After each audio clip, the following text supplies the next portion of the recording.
السلام علیکم ورحمۃ اللہ وبرکاتہ۔ بسم اللہ والصلاة والسلام علی رسول اللہ صلی اللہ علیہ وسلم۔ سورہ ہود کی آیات 69 سے 95 لیے آپ کی خدمت میں حاضر ہیں دورہ قرآن کے اس پروگرام میں۔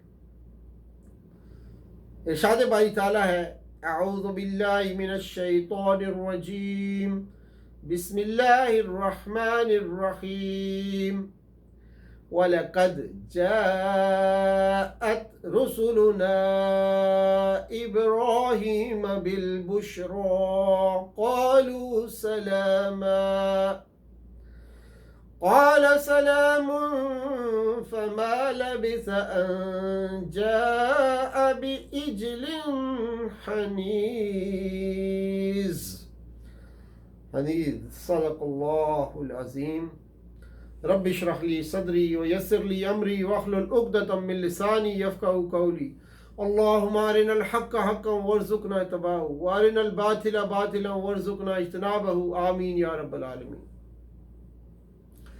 ان آیات میں حضرت ابراہیم علیہ السلام کا واقعہ مذکور ہے کہ جب اللہ تعالیٰ نے قوم لوط علیہ السلام پر عذاب بھیجنے کے لیے ان کے پاس فرشتوں کو بھیجا، انہوں نے ابراہیم علیہ السلام کو سلام کیا، جس کا جواب دینے کے بعد حضرت ابراہیم علیہ السلام نے ان کی مہمان نوازی کے لیے بنا ہوا بچڑا پیش کیا، لیکن دیکھا کہ یہ اجنبی کھانے میں تعامل کر رہے ہیں، کھانا نہیں کھا رہے اور ان کے ہاتھ کھانے کے قریب نہیں جا رہے۔ اس بنا پر حضرت ابراہیم علیہ السلام نے ان سے دل ہی دل میں خوف محسوس کیا کہ یہ تو فرشتے ہیں، اور فرشتوں کا انسانی شکل میں آنا غیر معمولی حالات میں ہوا کرتا ہے۔ اسی وجہ سے حضرت ابراہیم علیہ السلام کو خوف محسوس ہوا کہ پتہ نہیں کس مقصد کے لیے فرشتے علانیہ شکل میں بھیجے گئے ہیں اور شامت کس کی آئی ہوئی ہے۔ اکثر مفسرین نے یہاں حضرت ابراہیم علیہ السلام کے خوف کی وجہ یہ بیان کی،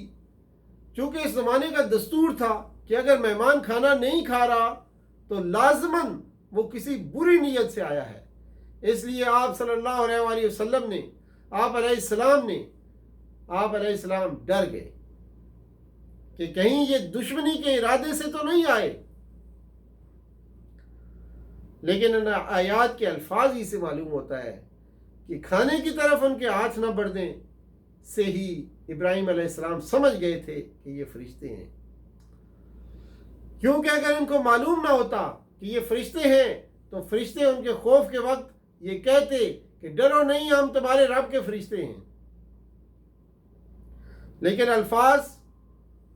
قرآن کے اندر بتا رہے ہیں کہ انہوں نے کہا ڈرو نہیں، ہم تو قوم لوط کی طرف بھیجے گئے ہیں، یعنی آپ علیہ السلام کی بستی کی طرف نہیں بھیجے گئے۔ اس سے خود بخود یہ بات معلوم ہو گئی کہ ان کا فرشتہ ہونا تو حضرت ابراہیم علیہ السلام جان گئے تھے۔ پریشانی صرف اس بات کی تھی کہ فرشتے انسانی شکل میں تب آتے ہیں جب کسی کی شامت آئی ہوئی ہوتی ہے، اور ابراہیم علیہ السلام کی بیوی سارہ بھی کھڑی ہوئی تھی، تو یہ سن کر ہنس دی۔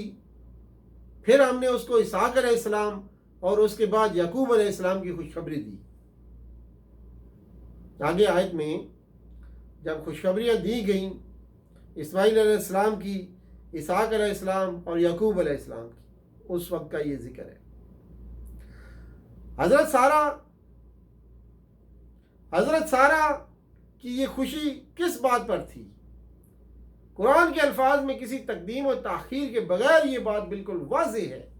کہ جب فرشتوں نے کہا کہ ہم قوم لوط کی طرف بھیجے گئے ہیں تو حضرت ابراہیم علیہ السلام پورے گھر والوں سے خوف جاتا رہا، اور یہ خوشی اس بات کی تھی کہ فرشتوں کے آنے سے ان کی بستی پر کوئی آفت آنے والی نہیں ہے۔ تب وہ خوش ہوئیں اور خوشی سے مسکرائیں، کیونکہ اگر سارہ کی ہنسی بیٹے کی خوشخبری کی وجہ سے ہوتی تو بعد کی آیت کا مطلب پھر سمجھ سے बाहर हो जाएगा कि उन्होंने कहा, हाय मेरी कमबख्ती, क्या अब मेरे यहाँ औलाद होगी।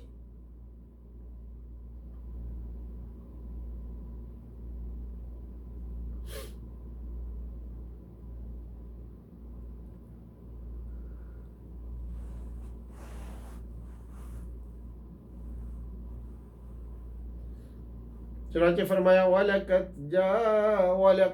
जाअत रुसुलुना इब्राहीम बिलबुश्रा क़ालू सलामा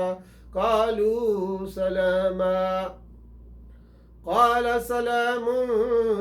फ़मा लबिस अन जाअ बिइज्लिन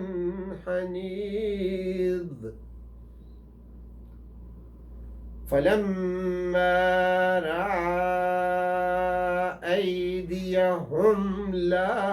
तसिलु इलैहि नकिरहुम व औजस मिनहुम खीफा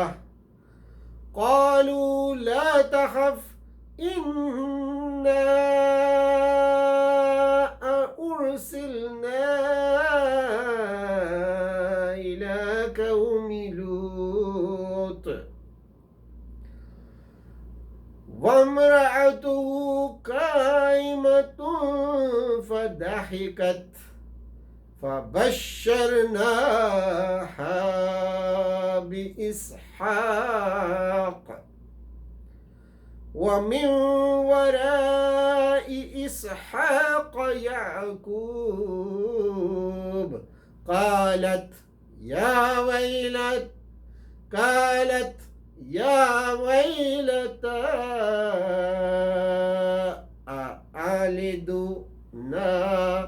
أألد وأنا أجوز وهذا بعلي شيخا إن هذا لشيء عجيب قالوا أتعجبين من أمر الله رحمة الله وبركاته عليكم وأهل البيت إنه حميد مجيد فلما ذهب عن إبراهيم الروع وجاءته البشرى يجادلنا في قوم لوط إن إبراهيم لحليم أواه منيب يا إبراهيم أعرض عن هذا إنه قد جاء أمر ربك وإنه آتيهم عذاب غير مردود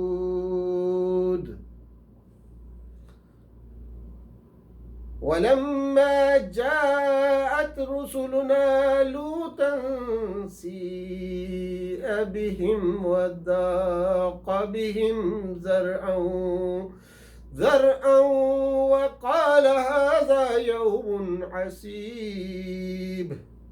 وجاءه قومه يهرعون إليه ومن قبل كانوا يعملون السيئات قال يا قوم هؤلاء بناتي هن أطهر لكم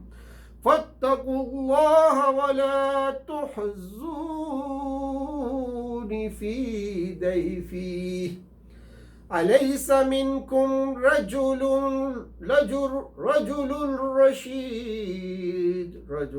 رشيد قالوا لقد علمت ما لنا في بناتك من حق وإنك لتعلم ما نريد قال لو أن لي بكم قوة أو آوي إلى ركن شهيد قالوا يا لوط إنا رسل ربك لن يصلوا إليك فأسر بأهلك بقطع من الليل ولا يلتفت منكم أحد إلا امرأتك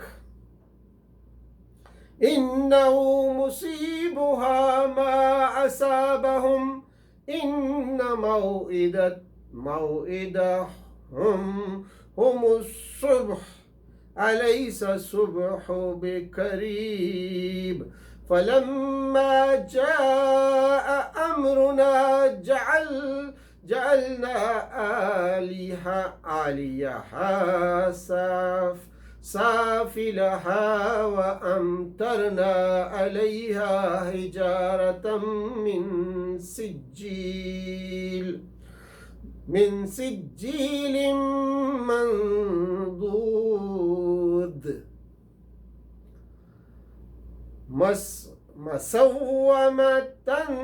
مسومة عند ربك وما هي من الظالمين ببعيد.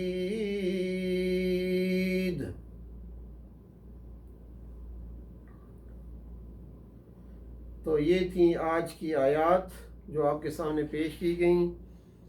इसका मुख्तसर पैगाम जो इन आयत में बन रहा था वो आपके सामने रखा गया।